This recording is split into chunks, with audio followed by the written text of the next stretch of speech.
থাই সংস্কৃতিতে মোট 4টি ঋতু রয়েছে: গ্রীষ্ম, বর্ষা, শীত এবং উইচিং সিজন। যারা মূলত ব্ল্যাক ম্যাজিক করে তারা এই উইচিং সিজনে নিজেদের কালো জাদু শক্তি পরীক্ষার জন্য বিভিন্ন জাদু প্রয়োগ করত, যার শিকার হতো সাধারণ মানুষেরা। এমনই এক উইচিং সিজনে পুরো গ্রাম কালো কাকে ছেয়ে যায়। গ্রামের কোনো এক বাড়িতে নোয়ান নামে এক নারী প্রসব বেদনায় কাতরাচ্ছিল। হঠাৎই সেখানে একটি কাক এসে বসে। এরপরে নোয়ান একটি প্রিম্যাচিউর মৃত সন্তানের জন্ম দেয়। আর যে নারী তাকে সাহায্য করছিল সেও লক্ষ্য করে নোয়ানের গর্ভ থেকে কিছু একটা তার নারী ধরে টানছে। দেখা মাত্র সে ভয়ে পালিয়ে যায়। তখনই নোয়ান এমন এক বাচ্চার জন্ম দেয় যে নিজেই নারী খাচ্ছিল। মানে নোয়ান সেখানে যমজ বাচ্চার জন্ম দিয়েছে। এখান থেকে সিন চলে যায় 9 বছর পর। আমাদের একটি বাচ্চা মেয়েকে দেখানো হয়। আসলে 9 বছর আগে নোয়ান যে বাচ্চা জন্ম দিয়েছিল এই সেই মেয়ে। সবাই যাকে শয়তানের বাচ্চা বলে ডাকে, কারণ তার আশেপাশে যারাই থাকতো তাদের সঙ্গে সবসময় কিছু না কিছু অদ্ভুত ঘটনা ঘটতেই থাকতো। এমনই একদিন তার কাছে এক মঙ্ক আসে। মঙ্ক মেয়েটির কাছে তার নাম জানতে চায়, কিন্তু নোয়ান তার কোনো নামই রাখেনি। এমনকি তাকে বিন্দুমাত্র ভালোবাসে না। সে তো নিজের সন্তান হিসেবে পরিচয় দেয় না। এই জন্য ওই মঙ্ক মেয়েটির নাম রাখে প্যানোর। এমনকি মেয়েটিকে আশীর্বাদ করার জন্য তার হাতে একটি সাদা সুতা বাঁধতে শুরু করে। আর তখনই তার সাথে কিছু একটা হতে শুরু করলে সে মাটিতে লুটিয়ে পড়ে, এমনকি রক্ত বমি করছিল। আশেপাশের লোকজন এই ঘটনার জন্য প্যানোরকে দায়ী করছিল। আর নন তো প্যানোরকে সবসময় গালিগালাজ করেই যাচ্ছে। এখান থেকে সিন চলে যায় আরও কয়েক বছর পর, যেখানে আমরা প্যানোরকে দেখতে পাই এখন সে ওই মঙ্কের দেওয়ার নামটি ব্যবহার করছে। কারণ তার মা নোয়ান তো তার কোনো নামই রাখেনি, তাই সে নিজেকে প্যানোর বলেই পরিচয় দেয়। সে এখন স্কুলে পড়াশোনা করে, কিন্তু নিজের কোনো যত্নই নেয় না। তার চুল সবসময় ময়লা আর এলোমেলো হয়ে থাকতো, মুখে অসংখ্য ব্রণ, আর ত্বকের তো অবস্থা খুবই খারাপ।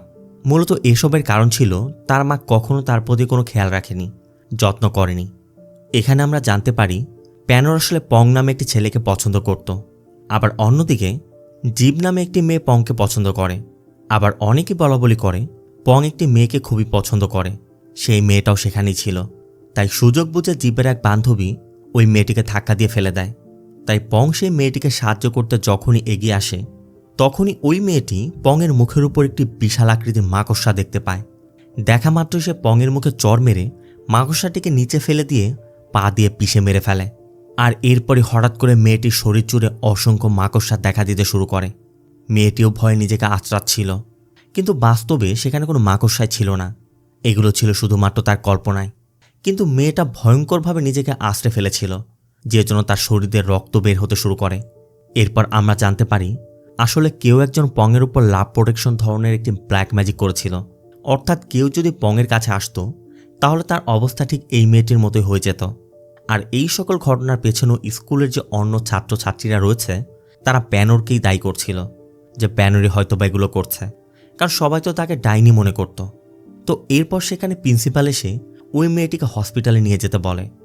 আর এই ঘটনার জন্য স্কুল ছুটির পর সবাই প্যানোরকে ঘৃণা করছিল, যাদের মধ্যে প্লাউ নামে গ্রামের এক হেয়ার ড্রেসারও ছিল। মূলত এই গ্রামে মাত্র 3 জন মানুষ ছিল যারা প্যানোরের সঙ্গে ভালো ব্যবহার করত। তাদের মধ্যে একজন ছিল গ্রামের বৃদ্ধ দম্পতি আঙ্কেল ইয়ং এবং আন্টি ইয়াম, আর তৃতীয়জন ছিল তার বন্ধু যার নাম টেভ। টেভ কিছুদিন আগে এই গ্রামে এসে উঠেছে, কারণ তার বাবা টম একজন পুলিশ ইন্সপেক্টর। আর বদলির কারণেই মূলত তাকে এখানে আসতে হয়েছিল। আসলে প্যানোর খুব ভালো ডেজার্ট বানাতো, কিন্তু সবাই তাকে ভয় পেত বলে কেউই তার ডেজার্ট কিনতে চাইতো না। তাই প্যানোর সেই ডেজার্টগুলো আন্টি এয়াম এবং আঙ্কেল এয়ামের কাছে বিক্রি করত। এরপর টেপকে দেখা যায় থ্রি নামে সেখানে এক ফটোগ্রাফারের কাছে তার ফটো ডেভেলপ করতে এসেছে। আর ওই সময় থ্রিকে ডেজার্ট দিতে প্যানোর সেখানে এসেছিল। এই সুযোগে প্যানোর আর টেপ একসাথে কিছু ছবিও তুলে ফেলে। এরপর তারা দুজন বাড়ির দিকে রওনা হয়। আর পথে তাদের সঙ্গে দেখা হয় প্যানোরের ছোটবেলার বন্ধু পিয়াকের। সে তখন কয়েকজন ছেলের সাথে মারপিট করছিল। পিয়াক মূলত সেই ছেলেদের কাছ থেকে টাকা তুলতে এসেছিল। পিয়াক মূলত একরকম ভাড়াটে গুন্ডা হয়ে কাজ করে। ঠিক তখনই একটি ছেলে পিয়াককে ছুরি মারার চেষ্টা করে, কিন্তু তার শরীরে শুধু সামান্য মাত্র একটি আঁচড় লাগে। যতটা জোরে ছেলেটি ছুরি মেরেছিল তাতে ছুরিটা পিয়াকের শরীরের ভেতর ঢুকে যাওয়ার কথা, কিন্তু তেমন কিছুই হয়নি। কেন হয়নি সেটা আমি একটু পরই জানাবো। এরপর পুলিশ আসার ভয়ে ছেলেগুলো সেখান থেকে পালিয়ে যায়। আর তাদের চলে যাওয়ার পরই প্যানোর পিয়াকের কাছে যায়, কিন্তু পিয়াক তাকে সেখান থেকে তাড়িয়ে দেয়। এর পিছনে একটি বিশেষ কারণ রয়েছে। মূলত ছোটবেলায় যখন প্যানোর পিয়াকের সঙ্গে দেখা করতে গিয়েছিল তখন পিয়াকের মা তাকে গালিগালাজ করছিল। আর এরপর হঠাৎ করে তার কিছু হতে শুরু করে। প্যানোরের মধ্যে অদ্ভুত কিছু ঘটছিল, যে জন্য প্যানোর পিয়াকের মায়ের গলায় হাত রেখে তাকে বাঁচানোর চেষ্টা করছিল। কিন্তু শেষ পর্যন্ত সে পিয়াকের মাকে বাঁচাতে পারেনি। আর ওই সময় পিয়াক এবং তার বাবা এসে এটা দেখে মনে করছিল প্যানোরই হয়তোবা তার মাকে মেরেছে। আর তখন থেকে এই গুজব ছড়িয়ে পড়ে যে প্যানোর কালো জাদু করে। আর কালো জাদুর কথা শুনে টেবের মনে পড়ে যায় যে ছুরি মারার পরও তো পিয়াকের কিছুই হয়নি, তাই হয়তো সেও কোনো ধরনের প্রোটেকশন শিল্ডের ব্ল্যাক ম্যাজিক ব্যবহার করে। কিন্তু এখানে মানুষ কি বলে না বলে এতে টেবের কিছু যায় আসে না। প্যানোর তার সবথেকে কাছের ভালো বন্ধু, আর সবসময় ভালো বন্ধু হয়ে থাকবে। এরপর আমাদের প্যানোরের মা নোয়ানকে দেখানো হয়, যে তার ওই প্রিম্যাচিওর বাচ্চাটিকে এখনও পর্যন্ত প্রিজার্ভ করে রেখেছে। এমনকি সে প্রতিদিনই তার ঘরে কোনো একটি রিচুয়াল করে। আজ তো সে নিজেকে শেষ করে দেওয়ার একটা প্ল্যান করেছিল, কিন্তু ঠিক সেই সময় প্যানোর সেখানে পৌঁছে যায় এবং নোয়ানকে বাধা দেয়। আর এখানে নোয়ানের আচরণ স্পষ্টই বোঝা যাচ্ছিল সে প্যানোরকে কতটা ঘৃণা করে। মূলত এর কারণ হচ্ছে তার মতে তার যে প্রিম্যাচিওর ওই বাচ্চাটি ছিল সেটাই তার সন্তান। আর প্যানোর হলো শয়তানের মেয়ে, যে তার সন্তানকে তার মায়ের গর্ভে শেষ করে দিয়েছে এবং তার জায়গাটি দখল করে নিয়েছে। আসলে বাস্তব জীবনেও এ ধরনের ঘটনা ঘটে থাকে, তবে খুবই বিরল। কখনো কখনো যমজ সন্তানের ক্ষেত্রে এমনটা হয় যে তাদের মধ্যে একটি শিশু অন্য শিশুটিকেই সম্পূর্ণভাবে শোষণ করে ফেলে অথবা নিজে শোষিত হয়ে যায়, যে জন্য যমজ সন্তানের পরিবর্তে মাত্র একটি শিশুর জন্ম হয়। প্যানোরের বেলাতে হয়তোবা এমনটাই ঘটেছিল, কিন্তু নোয়ান অন্য কিছু মনে করে। এখানে আরেকটি বিষয় লক্ষ্য করা যায়, নোয়ানের পিঠে যে চিহ্নগুলো ছিল সেগুলো খোদাই করে তৈরি করা হয়েছিল, অর্থাৎ কেউ একজন সেগুলো তৈরি করেছে। সিন চলছে রাতে, যেখানে প্যানোর একটি স্বপ্ন দেখে। সেই স্বপ্নে প্যানোর নিজেকে গ্রামের পাশের দ্বীপে থাকা একটি পরিত্যক্ত মন্দিরের মধ্যে দেখতে পায়, যেখানে অনেক মানুষ উপস্থিত ছিল। আর তাদের মধ্যে কেউ একজন ছুরি দিয়ে নোয়ানের পিঠে খোদাই করে কিছু প্রতীক আঁকাচ্ছিল, যে প্রতীকগুলো তার পিঠে বাস্তবেও ছিল। এমনকি ওই ব্যক্তির বুকে একটি ট্যাটু আঁকা ছিল। তো রাতের বেলায় স্বপ্নটি দেখার পর পরদিন সকালে প্যানোর নৌকায় করে গ্রামের দিকে যাচ্ছিল, কারণ নোয়ানের বাড়ি গ্রামের বাইরে এবং সে সবসময় গ্রামের বাইরেই থাকত। তীরে পৌঁছে প্যানোর জানতে পারে গতরাতে এখানে একজন পানিতে ডুবে মারা গেছে। প্যানোর এখানে লোকেদের কথা আরও জানতে পারে ওই ব্যক্তি গতরাতে নোয়ানের বাড়ির কাছাকাছি মাছ ধরতে যাওয়ার কথা ছিল, তাই ওই মৃত ব্যক্তির স্ত্রী প্যানোরকে গালিগালাজ করছিল, প্যানোরকে দোষারোপ করছিল, যে জন্য প্যানোর সেখান থেকে চলে যায়।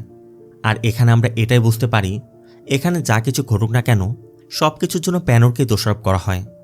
কিন্তু সেই মৃত ব্যক্তির বুকে প্যানোর ঠিক একই রকম একটি ট্যাটু দেখতে পায়, যেটা সে তার স্বপ্নে দেখেছিল। এরপর প্যানোর তার স্বপ্নে দেখা ওই ট্যাটু আর মন্দিরের ব্যাপার সবকিছু টেপকেও জানায়। টেপ তাকে ওই ট্যাটুটি একটি কাগজে এঁকে দিতে বলে, প্যানোর সেটা এঁকে দেয়। এরপর টেপ প্যানোরকে নিয়ে মন্দিরে যাওয়ার একটি প্ল্যান করে, কিন্তু ঠিক তখনই প্যানোরের পিরিয়ড শুরু হয়ে যায়, যেটা তার জীবনের প্রথম পিরিয়ড ছিল। তাই টেপ প্যানোরকে আঙ্কেল ইয়াম এবং আন্টি ইয়মের বাড়িতে নিয়ে যায় এবং প্যানোরের জন্য কিছু মেডিসিন আনতে ফার্মেসিতে চলে যায়। পথে তার বাবার সঙ্গে দেখা হয়, আর ফেরার সময় টেপ একজন লোকের সঙ্গে ধাক্কা খায়। এখানে লোকটির চেহারা ঠিকই দেখা যায়নি, কিন্তু এই ব্যক্তির বুকেও ঠিক একই রকম একটি ট্যাটু দেখা যায়। আর সেই লোকটি ট্যাটুর আঁকা ছবিটিও দেখে ফেলে, যে জন্য হঠাৎ করে সে টেপের উপর কালো জাদু করতে শুরু করে। আর সেই কালো জাদুর প্রভাব এতটাই ভয়ানক ছিল যে টেপের পুরো শরীর থেকে টিকটিকি বের হতে শুরু করে। টেপের চিৎকার শুনে একসময় প্যানোর সেখানে চলে আসে, আর প্যানোরের মধ্যেও তখন কিছু একটা হচ্ছিল। সে তার বান্ধবী টেপকে বাঁচানোর জন্য প্রাণপণ চেষ্টা করছে, কিন্তু টেপের শরীরের সব দিক থেকে টিকটিকি বের হচ্ছিল। এমনকি একটি টিকটিকি তার চোখের ভেতর থেকে বের হয়ে আসে, যে জন্য টেপের চোখের বলটাও বাইরে বেরিয়ে আসে। প্যানোর শত চেষ্টা করেও তার বান্ধবী টেপকে আর বাঁচাতে পারেনি। এদিকে টেপের চিৎকার শুনে টম কয়েকজন পুলিশ অফিসারকে নিয়ে সেখানে চলে আসে। এমনকি নিজের মেয়ের মৃতদেহ দেখতে পেয়ে প্যানোরকে হত্যাকারী মনে করে গ্রেপ্তার করে। কিন্তু পোস্টমর্টম রিপোর্টে পরিষ্কার হয়ে যায় যে টেপ আসলে অতিরিক্ত রক্তক্ষরণের কারণে মারা গেছে। আর টেপের শরীরে যে ধরনের ক্ষত তৈরি হয়েছিল সেরকম ক্ষত প্যানোরের পক্ষে তৈরি করা সম্ভব ছিল না। তাই ইচ্ছা না থাকা সত্ত্বেও টমকে তাকে ছেড়ে দিতে হয়, কারণ তার কাছে কোনো প্রমাণই ছিল না। অর্থাৎ প্যানোরের বিরুদ্ধে কোনো ধরনের প্রমাণই পাওয়া যায়নি। টমের ধারণা ছিল প্যানোর হয়তো টেপের গলা টিপে হত্যা করেছে, কিন্তু আসলে তেমন কিছু ঘটেনি। আর প্যানোরও বারবার বোঝানোর চেষ্টা করছিল টেপ ছিল তার সবথেকে ভালো বন্ধু, সে তাকে হত্যা করেনি, বরং বাঁচানোর চেষ্টা করেছিল। তো এরপর প্যানোর বাড়িতে ফিরে যায়, আর তার মা নোয়ানকে সেই ট্যাটু আর মন্দিরের ব্যাপারও সবকিছু বলে। কিন্তু নোয়ান উল্টো তাকে ঘরের মধ্যে আটকে দেয়। এখানে একটা বিষয় পরিষ্কার ছিল যে নোয়ান সেই ট্যাটু এবং মন্দির সম্পর্কে সবকিছুই জানত, কারণ কেউ একজন নোয়ানকে একটি চিঠি পাঠিয়েছিল যেখানে লেখা ছিল প্যানোরের পিরিয়ড শুরু হয়ে গেছে, সময় এসে গেছে। অর্থাৎ এর পেছনে অবশ্যই কোনো বিশেষ রহস্য রয়েছে। সিন চলে যায় রাতে। সেদিন ছিল রেড মুনের রাত। প্যানোরের পুরো শরীরটাও কেমন যেন করছিল। এক পর্যায়ে প্যানো সহ্য করতে না পেরে নিজের চামড়া আঁচড়াতে শুরু করে, যে জন্য তার চামড়াগুলো উঠে যায়, ঠিক যেমনটা সাপ তার খোলস ছাড়ে। আর দেখতে দেখতে প্যানোর পুরো শরীরের চামড়ার সঙ্গে সঙ্গে তার মুখের চামড়াটাও উঠে যেতে শুরু করে। সে শুধু যন্ত্রণায় চিৎকার করেই যাচ্ছে। অন্যদিকে টম প্যানোরের আঁকা সেই ট্যাটুর ছবিটিও পেয়ে যায়, যেটা সে টেবের জিনিসপত্রের মধ্যে থেকে পেয়েছে। ট্যাটুটি দেখে সে বুঝতে পারে এই ট্যাটুর সঙ্গে কোনো না কোনোভাবে টেবের মৃত্যুর সম্পর্ক থাকতে পারে, কারণ এই একই রকম ট্যাটু সে মৃত ব্যক্তির বুকেও দেখেছিল। যাই হোক, পরবর্তী দিন প্যানোর যখন স্কুলে যাচ্ছিল, প্যানোরকে দেখে তো সবাই ভীষণ অবাক। তারা বারবার ঘুরে ঘুরে প্যানোরের দিকে তাকাচ্ছে, কারণ হঠাৎ করেই সে রহস্যজনকভাবে অত্যন্ত সুন্দরী হয়ে গিয়েছে। তারা তো বুঝতেই পারছে না এটা কিভাবে সম্ভব। স্কুলের যত ছেলেরা ছিল তারা তো প্যানোরকে নিয়ে কথা বলছে, কিন্তু প্যানোর তো একটাই উদ্দেশ্য, টেবের হত্যাকারীকে খুঁজে বের করা। আর সেই কারণেই সে পংয়ের কাছে যায় এবং তাকে বলে যেন সে তার সঙ্গে ওই পরিত্যক্ত মন্দিরে যায়, কারণ সেখানেই তো সব রহস্য লুকিয়ে আছে। পং ওইতে রাজি হয়ে যায়। আর এই পুরো কথাগুলো জীব লুকিয়ে শুনে ফেলেছিল। এরপর রাতে প্যানোর আর পং যখন ওই পরিত্যক্ত মন্দিরে যায়, তারা সেখানে জিনিসপত্র দেখে বোঝা যায় যেটা পরিত্যক্ত নয়, এখন এখানে লোকজনের যাতায়াত আছে। ঠিক তখনই সেখানে পংয়ের বন্ধুরা এবং জীব তার বন্ধুদের নিয়ে আসে। আর আমরাও জানতে পারি প্যানোরের সৌন্দর্য দেখে জীব ভীষণ হিংসা করছিল, আর সেই কারণে সে প্যানোরকে অপদস্থ করার জন্য একটি পরিকল্পনা করেছিল। সেই পরিকল্পনায় পংও জড়িত ছিল। এখন পংয়ের বন্ধুরা এবং জীবের বান্ধবীরা মিলে প্যানোরের সঙ্গে খারাপ কিছু করার চেষ্টা করছিল, কিন্তু এর মধ্যে সেখানে পিয়াক এসে পড়ে। সে তাদের সবাইকে মারধর করে একদম নাজেহাল করে দেয়। আর এখানে তাকে আবারও ছুরি মারা হয়, কিন্তু তাতেও তার উপর তেমন কোনো প্রভাব পড়ছে না। এমনকি পিয়াক প্যানোরকে সেখান থেকে নিয়ে যায়। তবে পিয়াকের কথা সে প্যানোরকে বাঁচানোর জন্য আসেনি, বরং প্যানোরকে এজন্যই বাঁচিয়েছে কারণ তার মতে প্যানোরকে একমাত্র সেই শাস্তি দিবে, ওই যে ছোটবেলার ওই কাহিনীর জন্য আর কি। যাই হোক, পরবর্তী দিন সকালে স্কুলে গিয়েই প্যানোর গতরাতের ঘটনার প্রতিশোধ নিতে একটি সিজার দিয়ে পংয়ের হাত কেটে দেয়। জীবও যখন মাঝখানে আসার চেষ্টা করে, প্যানোর জীবের মুখেও আঘাত করে, যে জন্য জীব, পং এবং তাদের বন্ধুদের মনের মধ্যে প্যানোরকে নিয়ে একটি ভয় তৈরি হয়ে যায়। এরপর আমরা প্যানোরকে এক মঙ্কের সাথে দেখতে পাই, যাকে একদম শুরুতে দেখানো হয়েছিল। মানে ওই সময় রক্তবমি হওয়ার পর সে মারা যায়নি, এখনও সে জীবিত। আর প্যানোর এখন তার সঙ্গে ঘটে যাওয়া সব কিছু এবং স্কুলে সে যা করেছে সব কিছুই বলছিল। মূলত প্যানোর এগুলো করতে চায়নি, কিন্তু হঠাৎ করে তার মধ্যে কি হচ্ছিল সে নিজেও বুঝতে পারছিল না। মাং তখন তাকে বোঝানোর চেষ্টা করে সে নিজেকে অনেক ভালোভাবে সামলে নিয়েছে, নইলে অন্য কারোর সঙ্গে যদি এমন কিছু করত তাহলে তো তাদেরকে মেরে ফেলত। তার মানে সে প্যানোরের প্রশংসা করছিল যে প্যানোরের নিজের উপর একটি নিয়ন্ত্রণ রাখতে পেরেছে। এরপর আমরা দেখতে পাই প্যানোর সেখানে একটি রিচুয়াল করতে শুরু করে, যেখানে প্যানোর ওই মঙ্কের পা একটি পানি ভর্তি পাত্রের মধ্যে রাখে। আর এরপর হঠাৎ করে মনে হচ্ছিল সে নিজের মধ্যে কিছু টেনে নেওয়ার চেষ্টা করছে। আর এখানে প্যানোরের চোখ সম্পূর্ণভাবে বদলে গিয়েছিল, এমনকি তার শরীরও এমন দেখাচ্ছিল যেন সে কোনো কিছু শোষণ করছে। ঠিক তখনই সেই সন্ন্যাসীর পায়ের নখের ভেতর থেকে একটা সুতা বেরিয়ে আসে। প্যানোর ধীরে ধীরে সেই সুতাটি টানতে শুরু করে। এই পুরো ঘটনাটা পিয়াক লুকিয়ে লুকিয়ে দেখছিল। ওই সুতাটাও ছিল একদম অস্বাভাবিক লম্বা, আর সুতার শেষ প্রান্তে ছিল একটি পেন্ডেন্ট। এদিকে আমরা জীব এবং তার বন্ধুদের প্লার কাছে দেখতে পাই, যেখানে আমরা জানতে পারি প্লা শুধুমাত্র একজন হেয়ার ড্রেসারই ছিল না, সে কালো জাদুও করত। আর জীবের জন্যই সে পংয়ের ওপর সেই প্রোটেক্টিভ ব্ল্যাক ম্যাজিক করেছিল। তার মানে প্লাকে দিয়ে জীবই ওই কাজটি করিয়েছিল। আর জীব এখন প্যানোরকে মারার জন্য প্লার কাছে এসেছে। প্লাউ ইতিমধ্যে একটি মেনিকুইন সদৃশ সত্তাকে প্যানোরকে হত্যা করার জন্য পাঠিয়েও দিয়েছে, যেটা প্যানোরকে মারার জন্য চেষ্টা করছিল। কিন্তু ঠিক তখনই সেখানে 3 এসে পড়ে এবং ওই ম্যানিকুইন সত্তাটিকে ধ্বংস করে দেয়। কিন্তু প্লাউ পিছু হটার লোক ছিল না, সে সরাসরি প্যানোরের শরীরের উপর ব্ল্যাক ম্যাজিক প্রয়োগ করে এবং একসময় নিজেকে প্যানোরের শরীরের সঙ্গে যুক্ত করে ফেলে, মূলত এক ধরনের পোজেস করার মতো আর কি, যেটা অত্যন্ত ঝুঁকিপূর্ণ ছিল। কিন্তু প্লাস শেষ পর্যন্ত সেটাও করে দেখিয়েছে। আর এর শাস্তি সে সঙ্গে সঙ্গে পেয়ে যায়, কারণ 3 প্যানোরের বুকে লাথি মারতে শুরু করে। যদিও সে প্যানোরের বুকের মধ্যে লাথি মারছিল, কিন্তু এর সরাসরি প্রভাবটা পড়ছিল প্লার উপর। আর 3 লাথির আঘাতে প্লার পাঁজরের হাড় পর্যন্ত ভেঙে যায়। যে জন্য একসময় তার বুক ফেটে খুলে যায়, প্লাক ঘটনাস্থলে মারা যায়। এর মধ্যে সেখানে নোয়ান চলে আসে, যে কিছুক্ষণ আগেও ঘুমিয়েছিল। দেখা মাত্রই থ্রি তাকে মারতে শুরু করে, কিন্তু প্যানর তাকে থামিয়ে দেয়। আর এরপরে থ্রি যেটা জানায়, এটা শোনার জন্য প্যানর মোটেও প্রস্তুত ছিল না। থ্রি জানায় নোয়ান তার আসল মাই নয়, কারণ নোয়ান কখনো মা হতে চায়নি। নোয়ানকে শুধুমাত্র একটি দায়িত্ব দেওয়া হয়েছিল যে একটি শিশুর জন্ম দিতে হবে এবং সঠিক সময় না আসা পর্যন্ত ওই শিশুটিকে সবার কাছ থেকে নিরাপদে রাখতে হবে। কিন্তু আজ তার সামান্য ভুলের জন্য প্যানর প্রায় মারা যাচ্ছিল। একরকম বলতে গেলে নোয়ানের দায়িত্বে অবহেলা হচ্ছিল। এই জন্যই এখন যেহেতু নোয়ানের কাজ শেষ হয়ে গেছে, তাই থ্রি তাকে কিছু টাকা দিয়ে সেখান থেকে চলে যেতে বলে আর প্যানরকে নিজের সঙ্গে নিয়ে যেতে চায়। কিন্তু তখনই প্যানর থ্রির বুকের মধ্যে ওই ট্যাটুটি দেখতে পায়, যেটা সে আগেও দেখেছিল। আর তখনই সে বুঝে যায় টেপকে থ্রি হত্যা করেছে। অর্থাৎ যে লোকটির সঙ্গে টেপের ধাক্কা লেগেছিল সে থ্রি ছিল। আর এই থ্রি মূলত সেই ফটোগ্রাফার, যেই ফটোগ্রাফারের কাছে টেপ এবং প্যানর ফটো তুলতে গিয়েছিল।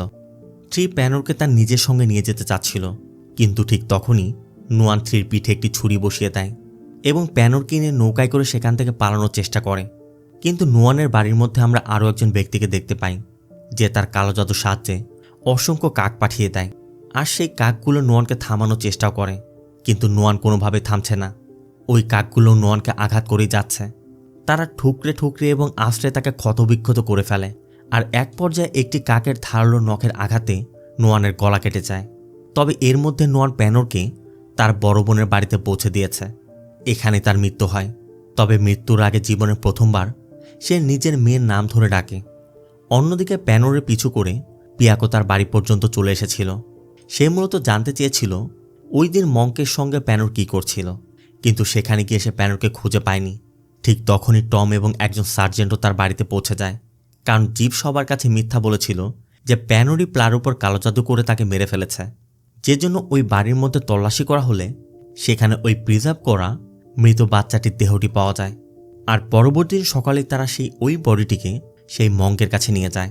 মঙ্ক তখন তাদেরকে জানায় কিছু ব্ল্যাক ম্যাজিক চর্চাকারী তাদের শক্তি সংরক্ষণ করার জন্য সেই শক্তিকে নিজেদের সন্তানের মধ্যে স্থানান্তর করে দেয়, যাতে প্রজন্মের পর প্রজন্ম ধরে সেই শক্তি টিকে থাকে। মূলত এই শক্তিগুলো একটি অত্যন্ত উচ্চ স্তরের সত্তা থেকে আসত। যাই হোক, যে শিশুটির মৃতদেহটি সংরক্ষণ করে রাখা হয়েছিল, শুরুতে ওই শিশুটি আসলে ভেসেল হওয়ার কথা ছিল, অর্থাৎ নোয়ানের আসল বাচ্চা। কিন্তু তার সমস্ত শক্তি প্যানর শোষণ করে নিয়েছিল। তবে সেই প্রিজার্ভ করা মৃতদেহটির ভেতর এখনও কিছু শক্তি অবশিষ্ট রয়েছে। আর সেই কারণেই ওই বাচ্চাটিকে হোলি ওয়াটারের সংস্পর্শে আনা মাত্রই নড়াচড়া করতে শুরু করে। অন্যদিকে পরবর্তী দিন সকাল হতেই নোয়ানের বড় বোন মাসুরি এবং প্যানর নোয়ানের সৎকার করে। আর এরপর মাসুরি প্যানরকে সব সত্যিটা জানায়। আর আমরাও এখানে নোয়ানের কাহিনীর আসল রহস্যটা জানতে পারি। আসলে নোয়ানের স্বপ্ন ছিল ব্যাংককে গিয়ে একজন চলচ্চিত্র অভিনেত্রী হওয়া, কিন্তু সেখানে যাওয়ার মতো টাকা তার কাছে ছিল না। ঠিক তখনই তার দেখা হয় এক কাল্টের নেতার সঙ্গে, যে তাকে টাকা দিতে রাজি হয়েছিল, কিন্তু বিনিময়ে নোয়ানকে তার জন্য একটি সন্তান জন্ম দিতে হতো। অবভিয়াসলি সেটাই ছিল শক্তি স্থানান্তরের পুরো পরিকল্পনা। আর নোয়ান ওতে রাজি হয়ে যায়, তবে শর্ত ছিল তাকে একটি ছেলে সন্তানের জন্ম দিতে হবে। কিন্তু সমস্যা হলো তার ছেলে সন্তান জন্মেছিল ঠিকই, তবে সে ছিল প্রিম্যাচিওর আর জন্মের আগেই মৃত ছিল। ফলে সে কাল্ট নেতার সমস্ত শক্তি প্যানরের মধ্যে চলে যায়। আর সেই কারণেই ওই কাল্টের লিডার সঠিক সময়ের জন্য অপেক্ষা করছিল, মানে যখন সে প্যানরের শরীর থেকে নিজের শক্তিগুলো আবার বের করে আনতে পারবে এবং প্যানরের সঙ্গে শারীরিক সম্পর্ক স্থাপন করে সেই শক্তিগুলোকে নিজের পরবর্তী সন্তানের মধ্যে স্থানান্তর করতে পারবে। অর্থাৎ প্যানর যে সন্তানের জন্ম দেবে সেই সন্তানই হবে তার নতুন উত্তরাধিকারী। আর এখানে একটা বিষয় আমি বলে রাখি, এই কাল্ট লিডারই কিন্তু আসলে প্যানরের নিজের বাবা। আর এখন সে নিজের মেয়ে প্যানরের সঙ্গেই ফিজিক্যাল করে আরেকটি সন্তান জন্ম দিতে চাচ্ছে, যার মধ্যে সে তার নিজের সমস্ত শক্তি স্থানান্তর করবে। এরপর মাসুরি প্যানরকে সেই চিঠিগুলো দেখায় যেগুলো নোয়ান এতদিন তাকে লিখেছিল। ওই চিঠিগুলো পড়ে প্যানর ভীষণ আবেগপ্রবণ হয়ে যায়, কারণ শুধুমাত্র প্যানরের কারণে নোয়ানকে এত বছর সেখানে আটকে থাকতে হয়েছিল। এই জন্যই সে প্যানরকে ঘৃণা করত। কিন্তু বাস্তবে তো সে সবসময়ই প্যানরকে নিজের মেয়ে হিসেবেই মনে করত। শুধু পরিস্থিতি এমনটা করতে বাধ্য করেছিল, অর্থাৎ না চাইলেও তাকে প্যানরকে ঘৃণা করা অভিনয় করতে হয়েছে। এরপরে আমরা দেখতে পাই হঠাৎ করেই কাকগুলো মাসুরির বাড়িতে আক্রমণ করে, কারণ থ্রি প্যানরের শক্তিগুলো বের করে নিতে চেয়েছিল। কিন্তু প্যানোরের ভেতরে সেই কার্লেনার শক্তি ছিল, শুধু সে এখন সেই শক্তিগুলোকে পুরোপুরি মুক্ত করতে পারেনি। আর মাসুরির সাহায্য নিয়ে সে নিজের থার্ড আইটি খুলে ফেলে, যার পর তার শক্তিগুলো জেগে ওঠে। কিন্তু সমস্যা ছিল একটাই, প্যানোর এখন ঠিক সেই জিনিসটাতেই পরিণত হয়ে গিয়েছিল যাকে সে সব থেকে বেশি ঘৃণা করত, অর্থাৎ একজন ব্ল্যাক ম্যাজিক ব্যবহারকারী। কারণ গ্রামের সবাই তো এতদিন তাকে এই কারণে ঘৃণা করত, কিন্তু বাস্তবে সে কিছুই করত না। কিন্তু এখন তার সব থেকে ভালো বন্ধু টেপকে দেওয়া প্রতিশ্রুতি পূরণ করার জন্য তাকে কালো জাদু ব্যবহার করতেই হতো। অন্যদিকে আমরা পিয়াককে দেখতে পাই। সেদিনের ঘটনা সম্পর্কে জানতে পিয়াকে মংকের কাছে যায় এবং জিজ্ঞেস করে যে প্যানোর আসলে এখানে কি করছিল। মং তখন তাকে জানায় যে গ্রামের কেউ একজন সকল সন্ন্যাসীদের উপর কালো জাদু করছিল, আর প্যানোর আসলে কিছু করেনি, বরং প্যানোরই তাদেরকে সাহায্য করছিল। অর্থাৎ সেই অভিশপ্ত জাদুগুলো নিজের শরীরের ভেতর শোষণ করে নিত, কারণ প্যানোরের মধ্যে ব্ল্যাক ম্যাজিক এবং অভিশাপগুলোকে শোষণ করে ধারণ করার একটা ক্ষমতা রয়েছে। আপনাদের নিশ্চয় মনে আছে, যখন সে সন্ন্যাসীর পায়ে পবিত্র জল ঢেলেছিল এবং নিজের মধ্যে সে কালো জাদু শোষণ করছিল, আসলে তখন সে এটাই করছিল। প্যানোর মূলত এই মংকে বাঁচাচ্ছিল। যাই হোক, সেদিন প্যানোর পিয়াকের মাকেও বাঁচানোর চেষ্টা করেছিল। পিয়াকও বাড়ি ফিরে তার বাবার কাছ থেকে জানতে পারে তার মা সেই লাভ পোষণ ব্যবহার করে ফেলেছিল, যা অন্য কারোর জন্য তৈরি করা হয়েছিল। আর এই কারণে পুরো ব্ল্যাক ম্যাজিক উল্টো কাজ করেছিল এবং সেটা অভিশাপে পরিণত হয়, যার ফলে পিয়াকের মায়ের মৃত্যু হয়। বাবার মুখে এই সব কিছু শোনার পর পিয়াক ভীষণ রেগে যায়, একই সঙ্গে ভীষণভাবে অপরাধবোধে ভুগতে থাকে। কারণ এতদিন ধরে সে প্যানোরের সঙ্গে যা যা করেছে, বাস্তবে তো প্যানোরের কোনো ভুলই ছিল না। এদিকে ট্রির কাছে আসল কাটলিডার এসেছে, তবে এখনও পর্যন্ত তার চেহারাটি দেখানো হয়নি। সে শুধু ট্রিকে বলে যে এবার সে নিজেই প্যানোরের শক্তিগুলো বের করে নেবে, তার আর এখন ট্রিকে দরকার নেই। অন্যদিকে আমাদের আবার প্যানোরকে দেখানো হয় সে পং, জিপ এবং তাদের বন্ধুদের উপর প্রতিশোধ নেওয়ার জন্য কালো জাদু করতে শুরু করেছে। সবার আগে সে জীবের উপর কালো জাদু করে। জীব তখন পংয়ের সঙ্গে ছিল, এমনকি বলছিল যে প্যানোরকে সে ভয় পায় না, কারণ তার কাছে কালো কুকুরের রক্ত রয়েছে, যা ব্ল্যাক ম্যাজিককে প্রতিহত করতে পারে। এসব কথা শুনে পংও সেখান থেকে চলে যায়, আর চলে যাওয়ার পরই সেখানে প্যানোর এসে পড়ে। জীব তখন কালো কুকুরের রক্ত ব্যবহার করার আগেই প্যানোর তার কালো জাদু ব্যবহার করে জীবকে টর্চার করতে শুরু করে। এমনকি জীবকে শাস্তি দেওয়ার জন্য প্লার আত্মাকেও ডেকে আনে। এক পর্যায়ে প্লার আত্মা জীবের মাথা থেকে তার চামড়াটি আলাদা করে ফেলে। এরপর আমরা পংকে দেখতে পাই সে লাভ ম্যাজিক করানোর জন্য তীর কাছে গিয়েছিল। আর এখান থেকে আমরা জানতে পারি যে গ্রামের প্রায় সবাই কোনো না কোনোভাবে ব্ল্যাক ম্যাজিক ব্যবহার করত। যেমন পং বিভিন্ন মেয়েকে বেছে নিত আর তাদের ওপর লাভ ম্যাজিক প্রয়োগ করত। আর এই কারণে স্কুলে এত মেয়ে সবসময় পংয়ের পেছনেই ঘুরত। গ্রামের ভেতরে একই অবস্থা। তো এদিকে ট্রি আর পং যখন কথা বলছিল, ঠিক তখনই সেখানে প্যানোর এসে পড়ে। সে মূলত ট্রিকে বিভ্রান্ত করার চেষ্টা করছিল যাতে তাকে শেষ করে দিতে পারে। কিন্তু ট্রি তো আর সাধারণ খেলোয়াড় নয়, সে আগেই প্যানোর একটি ভুবু ডল তৈরি করে রেখেছিল, আর ওই ডলের সাহায্যে প্যানোরের হাত পায়ে আঘাত করতে শুরু করে। কিন্তু প্যানোর একটি পেরেক ট্রির নিজের পায়ে গেঁথে দেয় এবং সেখান থেকে পালানোর চেষ্টা করে। প্যানোর তো একসময় নিজেকে অদৃশ্যই করে ফেলে, আর সুযোগ বুঝে সে ট্রির উপর সে কালো কুকুরের রক্তটি ছুঁড়ে মারে, যে জন্য ট্রির কালো জাদু একদম নিষ্ক্রিয় হয়ে যায়। এরপর ট্রিকে নির্মমভাবে মারধর করে তার অবস্থা একদম খারাপ করে দেয়। আর সেখানে সে একটি ছবিও খুঁজে পায়, যার মধ্যে কার্টলিডারের ছোটবেলার ছবি ছিল, অর্থাৎ প্যানোরের বাবার ছবি। এরপর প্যানোর ট্রিকে আধমর অবস্থায় ফেলে রেখে চলে যায়। অন্যদিকে জীব অত্যন্ত খারাপ অবস্থায় পংয়ের কাছে পৌঁছে যায়, আর জীবের এমন অবস্থা দেখে পং ভয় পেয়ে পালাতে শুরু করে। কিন্তু প্যানোরের পরিকল্পনা ছিল অন্য, তাই সে পংকে আটকে দেয়। এদিকে পুলিশ স্টেশনে জীব এবং পংয়ের বাবা মা তাদের সন্তানদের নিখোঁজ ডায়েরি করতে আসে। অন্যদিকে প্যানোর একের পর এক পং এবং জীবকে নির্যাতন করেই যাচ্ছিল। প্রথমে সে পংয়ের পায়ে সব আঙ্গুল ভেঙে দেয়। এরপর সে পং এবং জীবের শরীরের ভেতর তার ঢুকিয়ে তাদের একে অপরের সঙ্গে সেলাই করে জুড়ে দেয়, আর এরপর তাদের একটি ছবিও তোলে। অন্যদিকে স্কুলের প্রিন্সিপাল এবং ওয়াচম্যান থিয়েটার রুমের ভেতরে জীব এবং পংয়ের বন্ধুদের মৃতদেহ খুঁজে পায়, যাদের অত্যন্ত নৃশংসভাবে হত্যা করা হয়েছিল। আর এসবের খবর প্রিন্সিপাল পুলিশ স্টেশনে ফোন করে জানিয়েও দেয়। ঠিক তখনই পিয়াং, যে প্যানোরের বাড়িতে তার জন্য অপেক্ষা করতে করতে ঘুমিয়ে পড়েছিল, সেও জেগে ওঠে, কারণ সে কোনো একটি শব্দ শুনেছিল। আর ঠিক তখনই প্যানোরকে খুঁজতে ইন্সপেক্টর টম এবং সার্জেন্ট চলে আসে। তারা পিয়াককে জানায় যে প্যানোর জীব, পং এবং তাদের বন্ধুদের মেরে ফেলেছে। এরপর টম বাড়িটি তল্লাশি করে, আর একটি আলমারির ভেতরে সে ট্রির মৃতদেহটি খুঁজে পায়। যার বুক থেকে প্যানোর সেই ট্যাটুটি বের করে নিয়ে গেছে। টম, সার্জেন্ট এবং প্রিয়াম দ্রুত স্ত্রীর বাড়িতে চলে যায়, আর এখানে তারা পং আর জিপের মৃতদেহ পায়। পিয়াক এবং টম এখন বুঝতে পারে যে টেপকে হত্যা করার কারণে প্যানোর ট্রিকে হত্যা করেছে, যে সেই কাল্টের একজন সদস্য ছিল। আর এখন প্যানোর নিজের বাবা অর্থাৎ সেই কাল্ট লিডারকে খুঁজছে, যাতে তাকে সে হত্যা করতে পারে। পরবর্তী দিন গ্রামে উইচিং সিজনের প্রার্থনার আয়োজন করা হয়, যেখানে একটি বিশাল ভোজের ব্যবস্থা করা হয়েছিল। আর ওই ভোজে প্যানোরের বানানোর ডেজার্টটিও রাখা ছিল।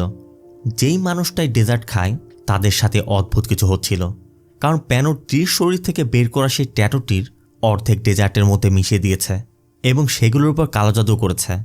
মানে যাদের শরীরে ওই ট্যাটুর চিহ্ন ছিল তাদের হাতেই যেন সেই বিশেষ ডেজার্টগুলো পৌঁছে যায়। আর সেই ডেজার্ট খাওয়ার পর তারা নিজেরাই নিজের সব কিছু প্রকাশ করতে শুরু করে। টমও জানতো যে প্যানোর অবশ্যই সেখানে আসবে, আর ঠিক এমনটাই হয়, কারণ গ্রামের প্রায় অর্ধেক মানুষই ওই কাল্টের সদস্য ছিল। এমনকি আঙ্কেল ইয়াম এবং আন্টি ইয়ামও তাদের মধ্যেই ছিল। আর এই কারণেই সবসময় তারা প্যানোর এত যত্ন নিত।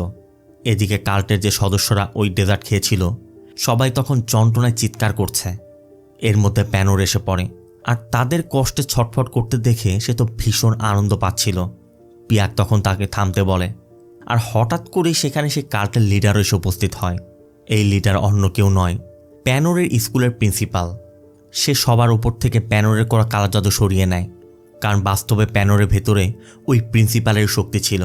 অর্থাৎ এখানেই প্রকাশ পায় যে প্রিন্সিপালই ছিল প্যানোরের আসল বাবা। এরপর প্রিন্সিপাল পিয়াকের উপরে কালো জাদু করে, কিন্তু পিয়াকের শরীর তো ছিল অভেদ্য, তাই সাধারণ কোনো অস্ত্র তার কোনো ক্ষতি করতে পারত না। সেই কারণে প্রিন্সিপাল পিয়াকের শরীরের পেছনের অংশ লক্ষ্য করে কালো জাদু করে এবং প্যানোরকে তার সাথে যেতে বাধ্য করে, কারণ না হলে সে পিয়াককে মেরে ফেলবে। যে জন্য অবশেষে প্যানোর প্রিন্সিপালের কথা মেনে নেয়, যে জন্য প্রিন্সিপাল এবং তার দলের লোকজন অর্থাৎ সেই কাল্টের সদস্যরা প্যানোরকে সঙ্গে নিয়ে যায়। টম ও বাকি পুলিশ বাহিনী নিয়ে প্রিন্সিপালের পিছু নিতে শুরু করে। অন্যদিকে পিয়াককে দ্রুত সেই মঙ্কের কাছে নিয়ে যাওয়া হয়। মঙ্ক পিয়াকের পেটের ভিতর থেকে কালো জাদুর প্রভাবটি বের করে আনার চেষ্টা করে, কিন্তু কোনোভাবেই কোনো লাভ হচ্ছিল না। ঠিক তখনই সেখানে নোয়ানের বড় বোন মাসুরি এসে পড়ে। সেও নিজের সর্বোচ্চ চেষ্টাটি করে, কিন্তু কোনো ফলই হচ্ছিল না। প্রিন্সিপাল পিয়াকের উপর যে কালো জাদু করেছিল তার ফলে তার পেটের ভিতরে কিছু একটা ঢুকে গিয়েছিল, যেটা তার পেট ফুঁড়ে বাইরে আসার জন্য চেষ্টা করছিল।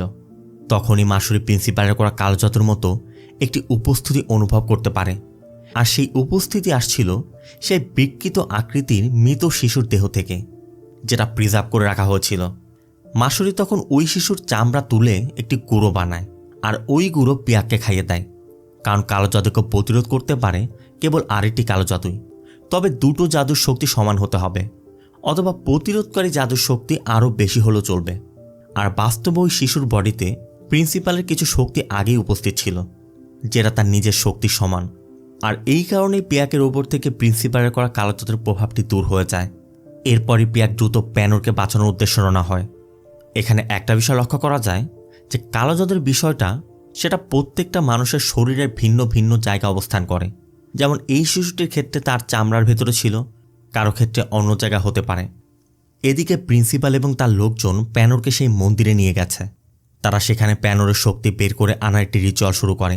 প্রিন্সিপাল তখন প্যানোরকে জানায় যে কাল্টের লিডারকে নিজের শক্তি সংরক্ষণ করে রাখতে সন্তান জন্ম দিতে হয়, আর যখনই এমনটা হয় তখন আগের কাল্ট লিডারের মৃত্যু হয়ে যায়। অর্থাৎ সে যেই মুহূর্তে নিজের শক্তি অন্য কারোর মধ্যে স্থানান্তর করবে সেই মুহূর্তেই সে নিজে মারা যাবে, আর যে সন্তান তার শক্তি গ্রহণ করবে সেই হবে নতুন কাল্ট লিডার। কিন্তু এখানে একটি সমস্যা হয়েছিল, কাল্টের লিডার শুধুমাত্র একজন পুরুষই হতে পারে, আর কেউই জানতো না যে নোয়ানের গর্ভে যমজ সন্তান ছিল। আসলে যেটা ঘটেছিল, প্যানোর আসলে প্রিন্সিপালের ছেলের শক্তিগুলো মায়ের গর্ভে শোষণ করে নিয়েছিল। তাই এখন পরিকল্পনা ছিল প্যানোর এমন একটা সন্তানের জন্ম দেবে যে প্রিন্সিপালের উত্তরাধিকারী বহন করবে, কারণ সেই সন্তানের মধ্যে প্যানোর এবং প্রিন্সিপাল দুইজনেরই শক্তি থাকবে। মূলত প্রিন্সিপালের শক্তির একটি অংশ সেই বিকৃত শিশুর মধ্যে ছিল, আরেকটি অংশ প্যানোরের মধ্যে, আর কিছু শক্তি এখনও প্রিন্সিপালের নিজের মধ্যেও আছে, যেটা স্বাভাবিকভাবেই সে তার বাবার কাছ থেকে পেয়েছিল। আর এই কারণেই সেই দুই শক্তির মিলিত উত্তরাধিকার তার ভবিষ্যৎ সন্তানের মধ্যে স্থানান্তরিত হওয়ার কথা ছিল। প্রিন্সিপাল মূলত প্যানোরের শক্তি নিজেও শোষণ করে নিতে পারত, কিন্তু তাতে তার কোনো লাভ ছিল না। সেই কারণে মূলত সে টিকে প্যানোরের শক্তি বের করে আনতে নিষেধ করেছিল, কারণ ততক্ষণে প্যানোর নিজের শক্তিগুলো পুরোপুরি জাগ্রত করে ফেলেছিল।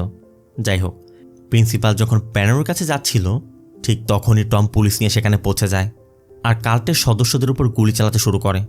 এদিকে প্রিন্সিপালের হাতেও তেমন সময় নেই, তাই সে তার হরিণমুখ মুখোশটি প্যানোরের মুখে পরিয়ে দেয়, যেই মুখোশের ভেতরে প্যানোরের শক্তিগুলো স্থানান্তর করতে শুরু করে। এখানে আমরা আরও একটি বিষয় জানতে পারি, এই কাল্টের লিডার অর্থাৎ প্রিন্সিপাল নিজের কালো জাদু ব্যবহার করে কাকদের ব্যবহার করতে পারত, যেটা আমরা কয়েকবার দেখেছি। কিন্তু অন্যদিকে মাসুরি প্রিন্সিপালের কালো জাদুকে প্রতিহত করার চেষ্টা করে যাচ্ছে, আর সেই কারণেই মূলত প্রিন্সিপাল যখন আবারও কাকদেরকে ব্যবহার করার চেষ্টা করে, কাকগুলো আগুনে জ্বলে ধ্বংস হয়ে যায়। তারপর প্রিন্সিপাল প্যানোর শরীর থেকে তার শক্তিগুলোকে ওই মুখোশের মধ্যে টেনে নিচ্ছিল, কিন্তু তখনই সেখানে পিয়াক এসে পড়ে। সে একটি ধারালো দা দিয়ে প্রিন্সিপালের উপর আক্রমণ করে, কিন্তু প্রিন্সিপালের কিছু হচ্ছিল না, কারণ সেও একটি প্রোটেক্টিভ শিল্ড ম্যাজিক ব্যবহার করছিল। প্রিন্সিপাল পিয়াককেও হত্যা করার চেষ্টা করে, আর এর মধ্যেই তার শরীরে আগুন ধরে যায়, কারণ মাসুরি সেই বিকৃত শিশুটির মৃতদেহ পুড়িয়ে দিয়েছে। কারণ ওই শিশুটির মধ্যে প্রিন্সিপালের কিছু শক্তিও ছিল, আর এই কারণেই তারা একে অপরের সঙ্গে সংযুক্ত ছিল। কিন্তু প্রিন্সিপাল কোনোভাবে ওই শিশুটির সঙ্গে তার সংযোগ বিচ্ছিন্ন করে ফেলে, মানে নিজের শক্তির একটি অংশ সে ত্যাগ করে ফেলেছে। পিয়াকও প্যানোরের মুখ থেকে ওই মুখোশটি খুলে ফেলে, তবে প্রিন্সিপাল পিয়াককে ধরে ফেলে আর প্যানোরকে শক্তি স্থানান্তরের কাজটি চালিয়ে যেতে বলে, না হলে পিয়াককে সে মেরে ফেলবে। কিন্তু তখন পিয়াক সব কিছু দেখে প্রিন্সিপালকে নিজের নখ দিয়ে আঘাত করে আর প্যানোরকে পাশে পড়ে থাকা একটি বাঁশের লাঠি ব্যবহার করতে বলে। মূলত পিয়াকের উদ্দেশ্য ছিল, পিয়াককে যদি ওই বাঁশ দিয়ে আঘাত করা হয় তাহলে পিয়াকের রক্ত গিয়ে প্রিন্সিপালের কোনো একটি জায়গায় পড়বে। আর এখানে সবথেকে বড় সুবিধাটা ছিল যে কোনো ব্যক্তি যদি প্রোটেক্টিভ শিল্ড ম্যাজিক ব্যবহার করে আর তার রক্ত যদি অন্য ব্যক্তির উপর পড়ে যে একই রকম শিল্ড ব্যবহার করে, তাহলে ওই ব্যক্তির শিল্ড নিষ্ক্রিয় হয়ে যাবে। আর এখানে তেমনটাই হয়, বাঁশটি সরাসরি প্রিন্সিপালের শরীরে ঠিক একই অংশ ভেদ করে চলে যায়। তবে প্রিন্সিপাল এবং পিয়াক তখনও জীবিত, কারণ তাদের দুজনের প্রোটেক্টিভ শিল্ড ম্যাজিক শুধু শরীর নয়, তাদের আত্মাকে রক্ষা করছিল। অর্থাৎ এই জাদু শুধু দেহকেই নয়, আত্মাকে সুরক্ষা দিত। তবে শেষমেশ প্রিন্সিপাল শুধু বলে যায় সে নিজের শক্তি ফিরে পাওয়ার জন্য আবার ফিরে আসবে। প্যানোর তাকে বলে প্যানোর যদি তার সব শক্তি কেড়ে নিতে পারে তাহলে সে কখনোই ফিরে আসতে পারবে না। এরপর প্যানোর প্রিন্সিপালের বুকটি কেটে তার হাড়টি বের করে খেতে শুরু করে, কারণ ওই যে বলেছিলাম প্রত্যেক জাদু ব্যবহারকারীর শরীরের ভিন্ন ভিন্ন অংশে তাদের শক্তির উৎস থাকে, আর প্রিন্সিপালের ক্ষেত্রে সেই উৎস ছিল তার হার্টে। আর এইভাবে প্যানোর প্রিন্সিপালের সমস্ত শক্তি নিজের মধ্যে নিয়ে নেয়, এমনকি ওই মুখোশটি পরে কিছু মন্ত্র উচ্চারণ করে সমস্ত শক্তি সেই অন্ধকার সত্তার কাছে ফিরিয়ে দেয়।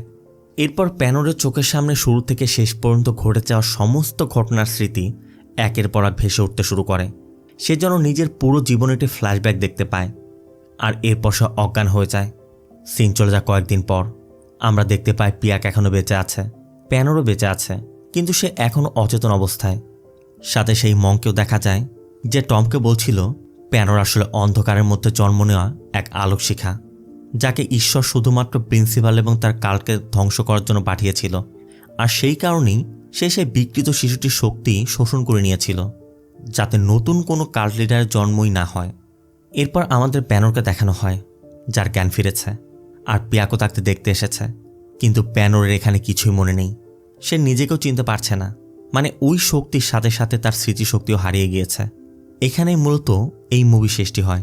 তবে আমাদের একটি পোস্ট ক্রেডিট সিন দেখানো হয়, যেখানে প্যানোরকে দেখা যায় যে এখন শিক্ষকতা করার জন্য পড়াশোনা করছে, আর পিয়াক গোপনে তাকে নজর রেখে তাকে রক্ষা করছে।